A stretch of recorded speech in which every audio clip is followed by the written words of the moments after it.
तो मध्य प्रदेश में मुख्यमंत्री शिवराज सिंह चौहान से ज्योतिरादित्य सिंधिया ने मुलाकात की। मुलाकात क्या हुई, सियासत भी गर्मा गई, लेकिन इस मुलाकात के मायने क्या है? क्यों इस मुलाकात के बाद राजनीतिक गलियारों में हलचल अचानक इतनी तेज हो गई है? तकरीबन 40 मिनट के इंतजार के बाद ज्योतिरादित्य सिंधिया की मुलाकात मुख्यमंत्री शिवराज सिंह चौहान के साथ हुई। दरअसल मुख्यमंत्री शिवराज सिंह चौहान गोंदिया गए थे। उनके लौटने तक सिंधिया को इंतजार करना पड़ा। सीएम हाउस में हुई इस मुलाकात को लेकर कई तरह की अटकलें हैं। अंदर खाने की खबर यह है कि इस मुलाकात के बाद मंत्रिमंडल विस्तार से लेकर बीजेपी संगठन तक सभी रुके हुए राजनीतिक कामों को उनके अंजामों तक पहुंचाया जाएगा। हालांकि बीजेपी की माने तो ये एक सामान्य मुलाकात है, जिसका कोई राजनीतिक मायने नहीं निकाले जाने चाहिए।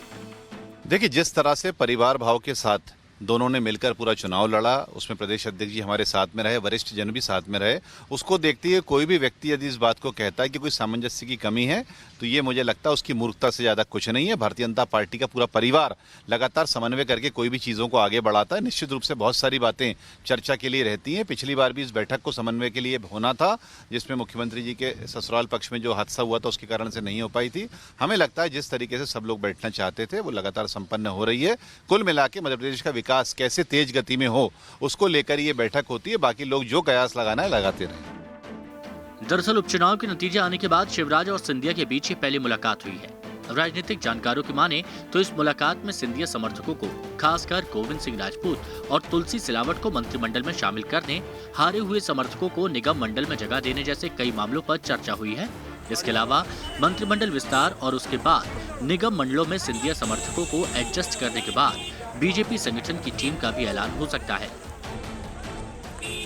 मुख्यमंत्री शिवराज सिंह चौहान का जो कल्ट है, जो काम करने का तरीका है, उसको एटीट्यूड पर नहीं लिया जा सकता है। वो अपने पारिवारिक कार्यक्रम में गोंदिया गए थे और सिंधिया का कार्यक्रम पहले आ गया था। इस बीच के समय का सिंधिया ने अपने समर्थकों से, भोपाल के एक विधायक कृष्णा गौर से मिलने से, गिरीश शर्मा से मिलने में उस समय का उपयोग किया और अपना जो सपोर्ट बेस है वो बढ़ाने की कोशिश की है। कुल मिलाकर सिंधिया के आज के इस भोपाल दौरे, उसके साथ मुख्यमंत्री के साथ ओरछा या जहां पर प्रहलाद पटेल की बेटी की शादी, वहां से होते हुए दिल्ली पहुंचने का मतलब बड़ा साफ है कि आने वाले दिनों में मध्य प्रदेश के सियासी और सरकारी दोनों जगहों पर सिंधिया का कुछ न कुछ एक वर्चस्व प्रभाव आपको जरूर देखने को मिलेगा।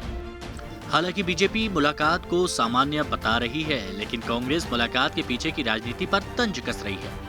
ये उनकी पार्टी का आंतरिक मामला है और सामान्यतः ऐसा देखा जा रहा है पिछले 7 महीने से कि जब भी भागवत जी भोपाल आते हैं तो सिंधिया जी को दौरा बनाना पड़ता है।